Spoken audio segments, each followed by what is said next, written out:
আসসালামু আলাইকুম।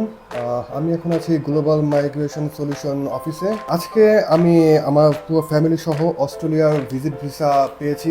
যদিও এর আগেও আমি একবার 2022 সালে অস্ট্রেলিয়া গিয়েছিলাম এবং সেটা প্রসেসিংও করে দিয়েছিল আমার শ্রদ্ধেয়, উনি আমাদের স্কুলেও বড় ভাই, গ্রেগরিয়ান উনি। তো চিন্ময় ভাই সেটা খুব সুন্দরভাবে আমাকে করে দিয়েছিল। তো আজকে আমি বেশি খুশি, কারণ আমি এবার যাচ্ছি। তাও আগেবার যদিও আমি একলাই গিয়েছিলাম, কিন্তু এবার আমি আমার পুরো ফ্যামিলি, আমার বাচ্চা সহ আমি ইনশাল্লাহ অস্ট্রেলিয়াতে যাব খুব শীঘ্রই। আমাদের যে এই কাজগুলোর জন্য যতটা স্মুথনেস আমি আশা করেছিলাম, তার চেয়েও খুব স্মুথলি আমরা সার্ভিসটা পেয়েছি চিন্ময় ভাইয়ের কাছ থেকে। ইভেন আমার ছোট ভাই অস্ট্রেলিয়াতে থাকে এবং তার যে ওয়াইফ, তার মাইগ্রেশনের জন্য এই ভাইয়ে কাজ করে দিয়েছে এবং আলহামদুলিল্লাহ সেও তার পেপারস পেয়ে গিয়েছে। এখন তোমার কি কেমন লাগছে এখানে? আমার আমার হাজব্যান্ড এর আগে অস্ট্রেলিয়া গিয়েছিল, কিন্তু আমার আসলে যাওয়া হয়নি, আমার জন্যই প্রথম।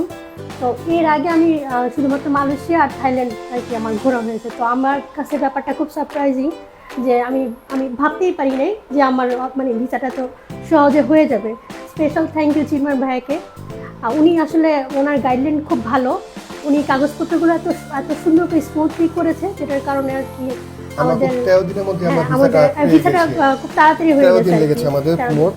ভাইয়া আমাদেরকে যে পেপারসগুলো দিতে বলেছে, সে হয়তো একটু পেপার বেশি চায়, বাট আমার মনে হয় যে এগুলো আসলে খুব দরকার। কারণ আমরা যদি ভিসা অফিসারকে বুঝাইতে পারি যে আমরা কেন যাচ্ছি এবং আমাদের ইন্টেনশনটা কি, তাহলে আসলে ভিসা পাওয়াটা অনেক সহজ হয়ে যায়।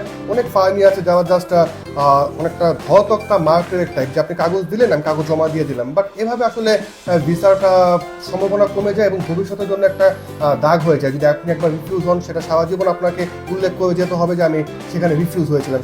এটাই ছিল আমার এখানে ওভারঅল এক্সপিরিয়েন্স। থ্যাংক ইউ চিন্ময় ভাইয়া, আপনার এবং আপনার অফিসের উন্নতি কামনা করছি সব সময়। ইনশাল্লাহ আপনার সাথে আরও অনেক কাজ হবে, কারণ সামনে আমি আবার সেম দিনের জন্য জমা দেবো ইনশাল্লাহ। দেখা যাক বাকিটা। Thank you.